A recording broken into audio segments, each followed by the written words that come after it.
ازيكم يا حلوين؟ عاملين ايه؟ يا رب كلكم تكونوا بخير. تعالوا النهارده نعمل مع بعض مقشر البشره سهل وعلى قد الايد زي ما تعودنا. اهم حاجه نصلي على النبي كتير جدا، ولو انت مش مشتركه في القناه اشتركي في القناه عشان باذن الله يوصلك كل جديد، ولايك وكومنت حلو زي كده. يلا نبدا مع بعض. اول حاجه يا بنات هنعمل النهارده ان شاء الله مقشر للبشره لازاله خلايا الجلد الميت، تفتيح البشره ونضاره البشره. كمان البنات اللي بشرتها جافه هيدي ترطيب عميق جدا للبشره، فبالتالي بشرتك هتمنع اي قشور او اي جفاف للجلد. وكمان تفتيح البشره من 3 ل 5 درجات. يعني ان شاء الله المقشر ده جميل جدا للبشره وهيعالج كل مشاكل البشره. اهم حاجه طول ما انت بتتفرجي معايا على الفيديو يا ريت تصلي على النبي كتير جدا. ويلا نبدا معايا كده في اول مكون. بسم الله. هبدا كده يا حلوين. معايا دقيق رز وطحنته معايا في الكبه بقى بالمنظر ده. مش عايزه اقول لكم يا بنات بجد بيفتح قد ايه ده خيال للبشره، تحفه للبشره، تفتيح فوري من اول استخدام. وطبعا غني عن التعريف. الرز بيفتح البشره جدا، والبنات اللي مجرباه عارفه انا بقول عليه كده ليه، لانه تفتيح من اول استخدام حلو جدا، كلها حاجات طبيعيه فما تقلقيش منها. استعمليه كده وانت مغمضه عينك، ان شاء الله هتشوفي النتيجه من اول استعمال هتدعي لي. ممتاز يا جماعه، مفيش حد جرب دقيق رز الا وشكر فيه جدا. ممتاز من اول استعمال. اهو كده خدت معلقه صغيره زي ما قلت لكم، طحنته في الكبه بقى معايا بالمنظر ده. شايفين؟ بصوا اهو تمام. معايا كده معلقه من دقيق الرز، تحفه في التفتيح زي ما قلت لكم.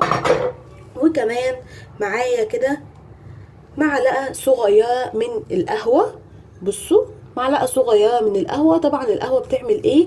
القهوه اول حاجه مضاد اكسده للبشره، تاني حاجه بتفتح اي كلف، اي نمش في بشرتك، اي اثار تعوير. لو عندك اي حته غامقه في بشرتك بتبدا ان هي توحد اللون تماما. تفتيح فوري من اول استخدام. فالاتنين دول مع بعض يا جماعه بجد وهم للبشره. زائد كمان ان هي لو عندك اي غمقان، لو عندك الهالات السوداء طبعا بتبدا ان هي تزيلها تماما. فممتاز، فما تقلقيش خالص ان انت تحطيه تحت المنطقه اللي تحت العين. بيفتح جدا. طبعا المنطقه كمان اللي حوالين الفم ساعات بتبقى فيها غمقان، برضو ممتاز جدا للتفتيح في المناطق دي. وطبعا المناطق دي بتبقى يعني خفيفه جدا، او الجلد بتاعها بيبقى رقيق جدا، فما تقلقيش عليها خالص وحطيه وانت مطمنه، وان شاء الله هتشوفي نتيجه وهم من اول استخدام. اهو معلقه من البن ومعلقه من دقيق الرز، وقلبت كويس جدا كده زي ما انتم شايفين اهو. اهم حاجه يا حلوين طول ما انتوا بتتفرجوا معايا على الفيديو يا ريت تصلوا على النبي كتير جدا. زي ما قلت لكم بقى الماسك ده حلو جدا للبنات اللي بشرتها جافه. ليه؟ لان معايا في الماسك ده طبعا حبيب الكل وهو زيت الزيتون. شايفين كده يا حلوين اهو. زيت الزيتون ده يا جماعه وهم للبشره. بيعمل ايه؟ اول حاجه كده ترطيب عميق للبشره. بسم الله. ترطيب عميق للبشره، بيشد البشره جدا، وكمان بيدي نعومه ولمعه فظيعه. بشرتك بتبقى عامله زي بشره الاطفال من حلاوتها، لانه بيخلي البشره حتى بعد ما بتغسلي بشرتك من الماسك بيخلي بشرتك فيها لمعه ملحوظه، فيها نعومه، وفيها كمان ترطيب ملحوظ جدا. يعني تيجي تبصي كده لبشرتك في المرايه هتحسي ان بشرتك ناعمه جدا وباين عليها ان هي مترطبه. تحفه يا جماعه، جربوه ان شاء الله. البنات اللي بشرتها جافه احلى ماسك ممكن تعمليه واحلى نتيجه تاخديها من اول استعمال. اهو وقلبت. بصوا بيجهز معايا في اقل يعني من دقيقه اهو.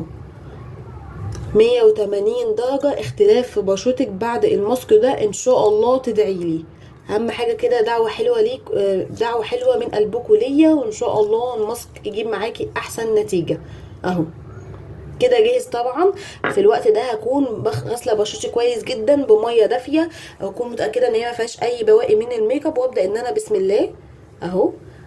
خدت، سامعين الصوت ده؟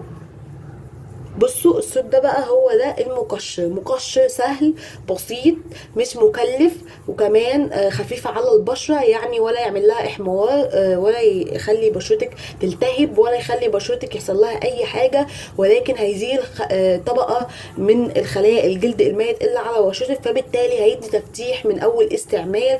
وكمان اول كده ما تعملي السكراب ده او المقشر ده تحفة يا جماعة. بصوا هو تفتيح، يعني تفتيح من للبشره تحفه من اول استعمال اهو. بصوا سامعين الصوت؟ بصوا بحركات دائريه وتفرديه على بشرتك كلها، وما تنسيش ايدك بقى، يعني ايدك مهم جدا ليها لانه بيفتح جدا زي ما قلت لكم. ممتاز، وترطيب عميق، فمهم جدا انت هتاخدي كل حاجه من المقشر ده. هتاخدي ترطيب، هتاخدي تفتيح، هتاخدي مضاد اكسده كمان.